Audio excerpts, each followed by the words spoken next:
Hello everybody and welcome to another episode of Andy Robinson RC. And on today's episode we have a unboxing to do.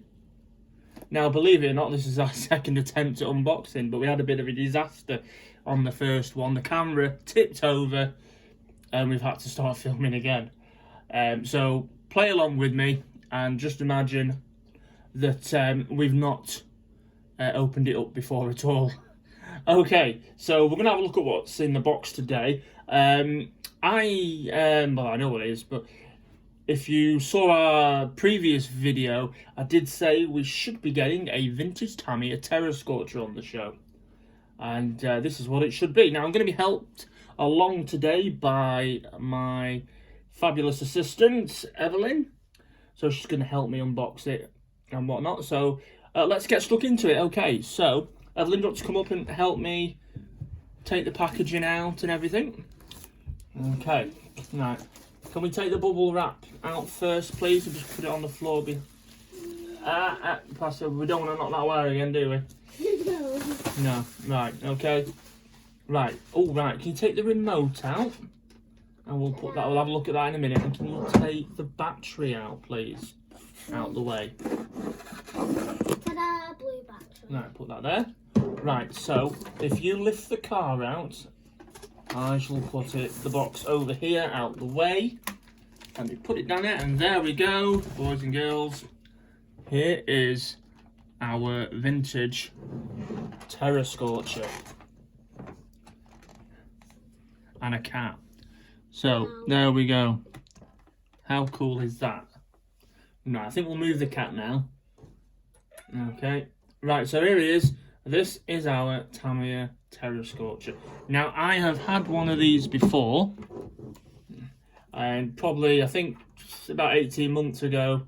And it was one of those things where I had one. It was really cool. I raced it a couple of times outside at South Lakes Club and indoor as well at South Lakes in Ulverston. But it got to the point at the time I had to raise finances for things, and unfortunately this one was selected to go. Not this one exactly, but the Terra Scorcher I had at the time. And I've always fancied one again, and especially since they re-released it earlier this year, I really wanted another one. Now, as far as I'm aware, Tamiya have stopped production of the re-release of this, although some places still have some stock. But it's getting expensive, and it actually cost me less to buy the vintage one than it did than it would have bought to buy the re-release one. So here we are. This is why we've got this vintage one. Now let's. I'll just show you underneath it. Okay, Evelyn's going to hold it for me. So if you can see there, it's in really good condition. Now, as far as I'm aware, from the seller who sold it to me, it is all vintage. That he didn't say there was any re-release parts on it. Now, I can't 100% vouch for that, but I'm going off what the seller did. If you can spot anything that doesn't look vintage, then leave me a comment in the on the video. Okay, but yeah, it looks all good. It looks generally like it hasn't had a hard life. Okay, I'm liking the body shell on this as well. It's not box art, and I quite like the blue with the red striping. Now we're going to take the body shell off now. Okay, thank you, Evelyn. You done it? No, it's in the way. Yeah, just push it through. There we go. Okay, so that's it there. We've even got the Lexan cover there with the driver figure on as well, which is good.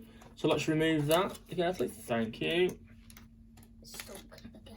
Okay, so if I just tip this up, there you go. You can see the electrics. It's running on 27 megahertz radio, which is a Futaba setup. And we've also got the standard mechanical speed control and old school 540 motor. Okay, and what I'll do is as well, when I do a running video on this, hopefully soon in the next couple of days, if it's dry enough, I'll be pulling all this out and putting an electric speedo in just so I don't have any issues with it running off on me if the receiver isn't too good. And yeah, so we'll do that and we'll get you a running video of it very soon. So yeah, but it's in really nice condition.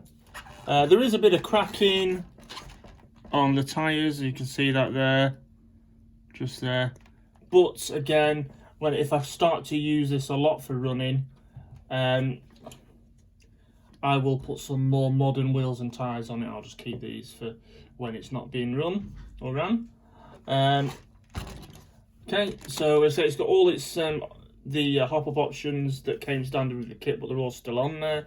It's got the universal drive shafts on, front and rear roll bars. It's fully ball raced, and it's got the oil shocks as well, which it should have.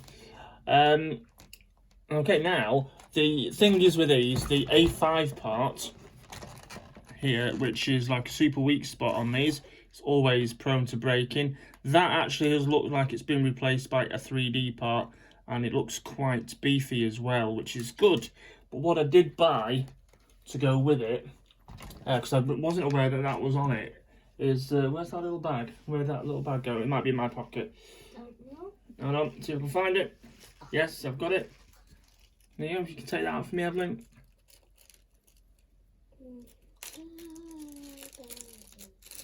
There we go. Ta-da. So if we can hold that up a little bit there, it's just a little alloy brace. Right, little alloy brace, and that sits between, just between the A5 part and the front hinge pin braces, and that strengthens that up, and it's less likely to break under impact. So we've got that to go on. I'm going to rebuild the shocks, make sure they're all good and fresh with fresh oil in. And because, you know, I want to actually run this, I'm not scared with it being a vintage one if it breaks something, because I'm quite happy just to get a re-release part on it. You can still get plenty of parts, and especially since the Fire Dragon is being released, re-released again in February next year. I think it's February, end of January. I'm quite happy to put re-release parts on it if something breaks, so that's not a problem. I do want to run this because I love this car, it's brilliant. So yeah, so I'm pretty pleased with that. And again, it's in good shape, and I can't wait to run it. So hopefully in the next couple of days, we'll get this one outside and running for you. You can see it going. That's the plan. But obviously, as I said, we'll put the electronic speed controller in just for a bit of a safety precaution. But yeah, that's it. So I hope you enjoyed that, guys. And yeah, I'll show you it running very soon. So thanks for checking this one out. And if you like to see the running video of this or any more RC content, then please consider subscribing to the channel and giving the video a like and hitting that notification bell. And yeah, take care of yourselves, and we'll see you on the next episode of Andy Robinson RC. Thank you very much, and thanks to Evelyn for helping with the video as well. And we'll see you soon. Say bye, Evelyn. Bye. See you later.